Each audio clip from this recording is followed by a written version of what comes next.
Здраво на сите! Во ова видео ќе ви покажам како да пребарувате во насловите и текстот од законите, другите прописи и акти со помош на дигиталните алатки на dejure.mk. На почетната страна, кога ќе отворите платформата, се издвоени двата филтри за пребарување. Тоа се филтерот Барај во името од менито листа на акти и филтерот Барај во текстот од менито Пребарај. Сега преку пример ќе ви покажам како да пребарувате со овие два филтри и каков ќе биде резултатот од пребарувањето. Ќе ги пребарувам зборовите правна помош. Најпрвен ќе ги пребарам со филтерот Барај во името. Па резултатот кој го добив вели дека во 45 акти во нивните наслови се пронајдени зборовите правна помош. Значи, овој филтер пребарува по насловите од актите. Ако сега зборовите правна помош ги пребарам со филтерот Барај во текстот, добивам резултат од 133 закони во кои што се пронајдени зборовите правна помош. Но, не само во нивните наслови, туку и во нивната содржина, што значи дека овој филтер пребарува и во насловите и во содржината од актите. Па ако сакате да видите во колку членови од закони се пронајдени овие два збора, преку менито членови од закони добивате резултат дека во 190 членови од закони се пронајдени зборовите правна помош.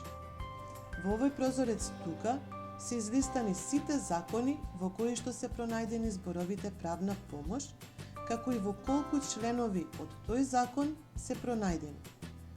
Еве, например, во Законот за судовите се пронајдени 6 члена во кои што се содржат зборовите правна помош.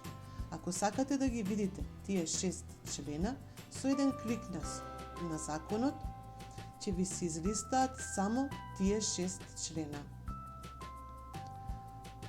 Може да пребарувате на македонски јазик со кирилична поддршка или на албански или англиски јазик со латинична поддршка.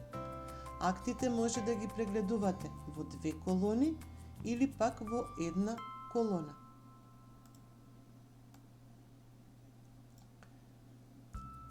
Покрај законите и членовите од законите, овој филтер пребарува и во сите други акти, па преку менито други акти добиваме резултат дека уште и во 397 други акти се пронајдени зборовите правна помош. Во овој прозорец тука се излистани сите акти во кои што се пронајдени овие два збора. Значи, еве, во 103 огласни делови, во 63 правилници и така натаму. Кога пребарувате два или повеќе зборови, во ова поле тука се наоѓаат две многу корисни алатки. Првата алатка е пребаруваните зборови да не мора да ви бидат напишани во точен редослед. А ако ја одберете втората алатка, пребаруваните зборови мора да ги напишете по точен редослед. Што значи тоа? Еве, например, ќе побараме некој член од закон. Значи, одбираме менит членови од закони. Па пишуваме член. Значи, член. Бројот на членот е 234 од кривичен законник ќе го бараме. И пребаруваме. Пребарувањето не даде ниту еден резултат, бидејќи е активна алатката пребаруваните зборови да не бидат во точен редослед, а тука не се. Па затоа ќе одберам алатката да не ги пребарува по точен редослед и го пронајдов бараниот член. Ако пак сега напишете неколку зборови и сакате да ги пронајдете по точен редослед, значи, ја одбирате алатката пребаруваните зборови да бидат најдени по точен редослед и добивате резултат од 5 члена во кои што се пронајдени зборовите право на неплатено отсуство во точен редослед. Овој филтер е многу згоден и кога, еве, например, преку некој разговор, дознавате дека учесниците во некоја тепачка биле казнети со глоба од 500 евра.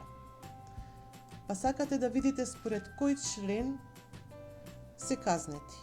Пишувате, значи, само неколку зборови. Еве да речеме глоба, 500 и тепачка.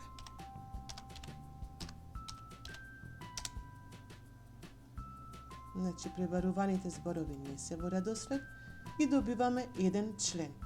Тоа е членот 11 од Законот за прекршоците против јавниот ред и мир.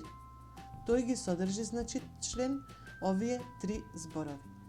Еве, кој на јавно место учествува, предизвикува или поттикнува друг на тепачка, ќе му се изрече глоба во износ од 300 до 500 евра во денарска противвредност. Дигитализацијата на dejure.mk овозможува уште многу вакви примери, но за да не биде предолго видеово, оставам на вас да ги прилагодите пребарувањата според вашите потреби. Ви благодарам за вниманието.